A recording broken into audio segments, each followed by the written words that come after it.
Welcome to For the Common Good with Juanita. I am your host, Juanita Farrow, and today we have an exciting show for you today. We are talking to Darius Norman about financial freedom, tips to repairing your credit and your debt situation. And we've had him on the show before, and the show is so well received that we wanted him to come back to share with us information about financial freedom. And Darius, I wanted to ask you, welcome to the show. Thank you. By the way. Thank you again. And we're so glad to have you on the show again. And we know this is something you are passionate about. And I remember you told us about your experience, your own personal experience and situation, which led to starting your company. So I want you to talk a little bit more about why you are so passionate about this subject. Well, great question. Thank you again. I would say I'm so passionate about it because I experienced it. Wow. And I see so many other people who I know who are experiencing and dealing with financial setbacks, and they need the extra assistance and they need the education and the tools.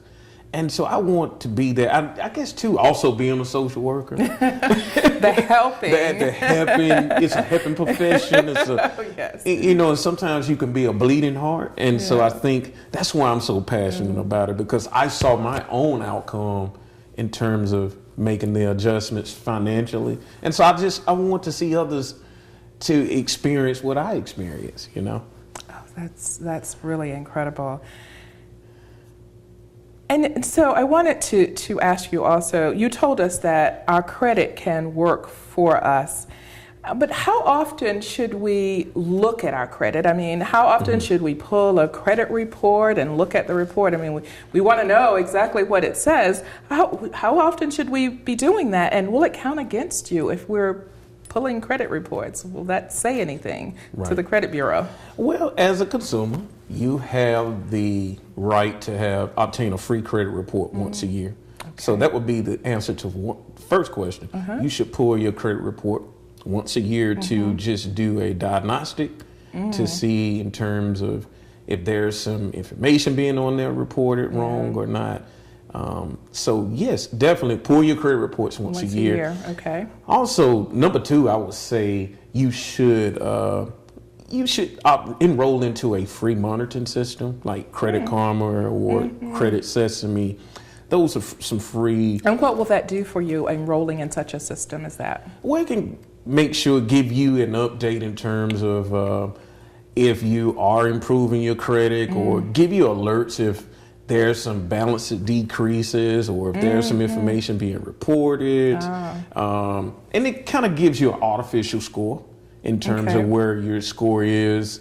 And so if you are looking to purchase a vehicle or purchase a big ticket item, you can kind of have a roundabout perspective in regards to where you stand and where your credit rating is before you make those big ticket item purchases. So that's one of those things where if you're going to buy a car, you want to look at your credit report first and say, well, is now the best time for me to buy a car? Or should I wait until I get this credit score up and then go buy that car? Absolutely. Absolutely. That's amazing. And you know what, like based on the research, when I was researching and producing my book, publishing my book, it specified in the research that 79% of Americans have some type of wrong information being reported on their credit reports. Wow. And they don't even know it. No. And they said 65% of Americans don't know their credit scores, as well as they don't even know what's being reported on their credit report. Wow. So that's why it's important to look at your credit reports and know your credit score. It's one of those things I was told one time, because I started my career in healthcare, as a matter of fact, for years, and made that transition. However, we used to say, well, knowing your credit score is just as important as knowing your blood pressure, your cholesterol rates and everything else. Right. It's a vital part of your life, and you really need to know that. So you need to know your score. So you pull your report once a year and read this report to see if there's anything on it that looks strange. Right. Because as a consumer, you have the right to dispute any negative information that you can't verify. Right. you have the right to dispute those items through the credit bureaus, as well as you want to make sure that you're looking at your credit reports, because last year we experienced the largest breach, one of our credit bureaus. Oh yeah, I remember hearing about that. Right. Yeah. And so all of our pertinent, it was over 146 million Americans, pertinent information was compromised, like your driver's license, social security numbers, addresses. So you want to make sure that no new lines of credit are establishing your name without your authorization. That's another reason why you need to stay on top of your credit. Okay, that's a really good point. Make sure no credit is established in your name on your credit report. Right. And it'll show on your credit report that there's something up there that you didn't even have anything to do with. You didn't open the credit or anything like that. Right. Oh, that's amazing. Once a year, we need to make sure that we're doing that. Or if we sign up for one of the monitoring services, like you said, we may get an alert that something is crazy going on with the report. So at that point, would you want to pull a report? Absolutely. And then, you know, with your credit card companies as well as your banking institutions, I also encourage people to enroll into transactional alerts. So if someone is, if you going out to make transactions on your credit card or your debit cards, you will get those alerts to verify if it was you making those transactions or someone else. Great. That's good advice. We'll be right back.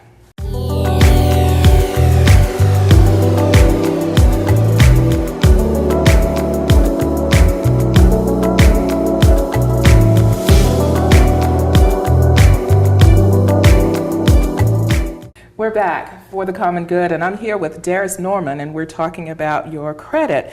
Now, I know, Darius, there are ways that we can repair our credit, and I know it's a process. So can you talk a little bit about that? What are the steps for us to be able to repair our credits, for example, if we see something on that report? Okay, so the first step would be to, like we were discussing before, is to pull your credit report. You can obtain a free credit report by going to annualcreditreport.com and pull your credit reports. The second step would be, once you obtain your credit reports, your free credit reports, then you would begin to review and determine if there's any wrong or inaccurate information being reported. Once you identify information that's being reported onto your credit reports as being wrong information, the third step would be to, you have a dispute process. You could dispute those negative items. And you could dispute negative items, you had three options to dispute negative information. So those three options would be to either, you can call into the credit bureaus, and the three major credit bureaus we have in the United States is Experian, Equifax, and TransUnion. You can call into those credit bureaus and request for a dispute if you identify some negative information. You can also dispute any negative information online. But the most effective way to dispute negative items is to send letters to the... Have it in writing. Have it in writing and create a paper trail. That's true. Because then, you know, most of these companies, they say that they verify information to be accurate information on your credit report, but they have not truly investigated. So by you sending actual letters, you're creating a paper trail. And as a consumer, a lot of people don't know this. Again, I'm not an attorney, but a lot of people don't know that if these companies are allowing this negative information the bureaus are allowing negative information to remain on your credit report, you can actually sue the bureaus. But so that's why it's important to keep that paper trail. Good point. Now, I want to talk about what we can do to actually boost our credit score. So we've talked about how beneficial it is and to have a really good credit score, but what are some of the ways we can actually increase our credit score? Well, the number one component to boost your credit score is to, the number one component is make sure you have a great payment history. That can comprise of 35% of how your credit score is derived. So making sure you're making your payments on time with your car notes, if you have a mortgage, if you have credit cards, make sure you're not making payments past 30 days, making sure you pay your payments. Because those companies are required to report. They report that to the credit bureau. Every 30 days, yes ma'am. 30 days, okay. So that's one way to make sure that you have a healthy credit score and you're able to boost your scores. Also, the next step would be to, if you have a credit card, do not max those credit cards out. you should stay within the 25 to 30% ratio. So let me give a quick example. Say if you have a $200 credit card limit, do not max that $200 out. Only spend maybe $50, and then when it's time to pay it off, pay that $50 balance off. I wanted to ask you something about that, because this is really important. Is it important for us not to close the account, close the credit card? I heard that if you leave it open, in other words, you may not have anything on it charged, but it's open, so you have a limit, but you don't have any charges. Right, because if you close those credit cards, it can have an adverse effect also. See, I don't think people think about that. Don't close it. Just leave it open. Leave it open. Or if you're going to leave it open, if you have that discipline to only utilize maybe 30. That's the problem, right? And I mean, discipline, I struggle with it sometimes now too. Oh, I got this whole credit limit, right? I can go out Christmas shop. Or you can grab, if you could just use it for gas or, so convenient. Something convenient, then that can, you could pay like $30-40 for some gas, pay that off. But I think the best time to close a credit card, if you want to, make sure you have at least 12 to 24 months of payment history. And then you can close it out, pay the balance off, and then close it out, because then you're showing positive credit history and payments. I wanted to ask you this.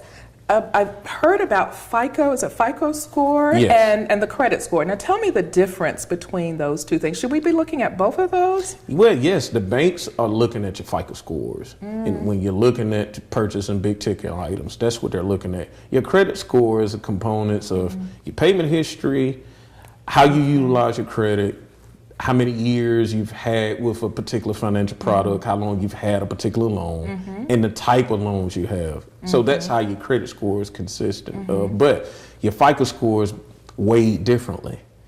So some things are not counted against you with your FICO score versus you having a regular credit score.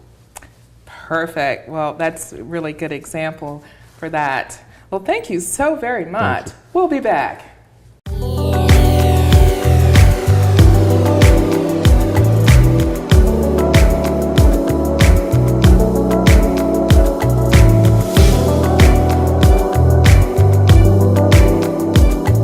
Welcome back to For the Common Good with Juanita. And we have Darius here. And Darius, I wanted to ask you, in talking about credit problems, there's nothing like having a debt collector. What can we do to help deal with the debt collectors?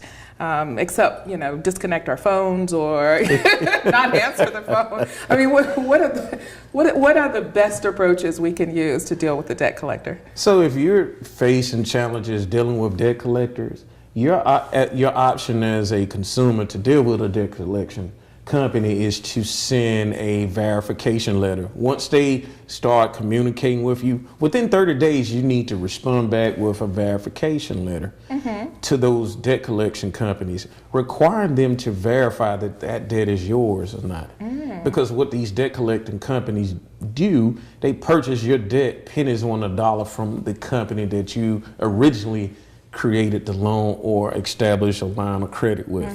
So they're trying to obtain the money back or what have you back from you, but you never established any lines of credit with that company. And a lot of times these debt collection companies don't even have a bill of sale, so they can't verify it. So the first step would be to send a verification letter. Okay. Send the letter. Now, tell us what is the Consumer Financial Protection Bureau? What is the purpose of that bureau? So that bureau was established in 2010 from our previous administration. You remember, you guys, we had a tremendous meltdown financially. And so it was put in place to protect consumers as well as to regulate the financial companies and sectors and make sure that we are getting a fair shake. And so that the Consumer Financial Protection Bureau was put in place to give you some leeway to protect yourself against some of these fraudulent practices that the debt collection companies engage in. Right. Oh, great. Okay. Well, that's really, really good information. Tell us how the viewers can learn more about you.